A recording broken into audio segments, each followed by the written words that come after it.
Okay, here's a little shot with pretty much everything finalized here. You can see I've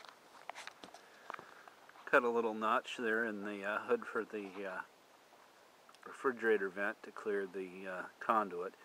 I haven't sealed the screw holes yet. I'm going to take the hood off and actually put some sealant around the base of that, just as long as I've got sealant out. There's my junction box. Watertight strain reliefs on each ends, and you can see the waterproof Tyco solar lock connectors there leading to the panels.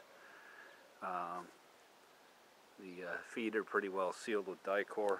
I'm going to end up getting some more on the back sides of those feet using a piece of hose under the panel.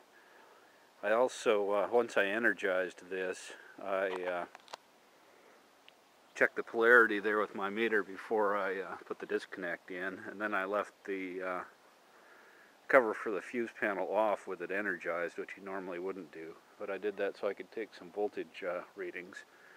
I think I was running, I want to say 30.1 volts in from the solar panels and like 30.3 up here at the junction box. So I lost about 0.2 of a volt out of a little over 30 volts between my junction and the wiring and through the fuse panel, so that's not too bad, like what, under 1%. And then I measured the battery voltage at the disconnect through to the battery box, and my meter only goes down to 1/10 of a volt and it didn't show any loss at all. So big cables, I guess, worked pretty good. I was surprised to still have some voltage loss from these panels when they were only, you know, it's a winter day, the sun isn't very direct, they weren't pushing a whole lot of amps. Anyway, that's what the roof looks like all finished up. Okay, here's a little shot of the interior now that things are cleaned up a little bit. See, I'm pushing 8.2, 8.3 amps according to the trimetric there. The solar converter says it's actually pushing 8.7. I've got a couple lights on and stuff at 14.5 volts and 124 watts. So overall, I think that's kind of nice looking, having all the controls next to the water heater control and the other control panel there. And then under the cupboard here, the wiring box there and the solar controller I think look pretty good. I also moved my ChargeWizard monitor over. So overall I'm pretty happy with how this turned out. Looks pretty decent, I think, for a amateur type job.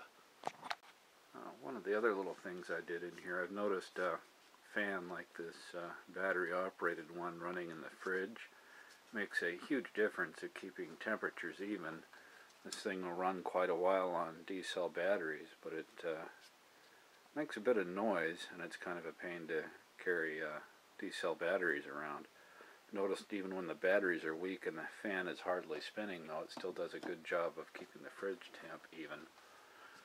So what I decided to do is take a little micro fan there, little 12 volt, so that probably makes it worse to see, little 12 volt fan and a single pole slide switch, and put it in there. Brushless fan is nice and quiet. And I ran the, used some extra temperature sensor wire there, and I ran it right out the grommet where the temperature probe for the fridge runs, and ran it over to the power bus at the back of the fridge and put in an inline fuse, and that should be kind of a nice little addition. Okay, one little video shot I wanted to show kind of how those panels look on the fifth wheel from the ground. Well, they stick up just a little bit because they're pretty close to the edge. Since they're so large, I wanted a little spot to walk between them, so they're right out there. Anyway, I think they look pretty sharp. And thank you for watching.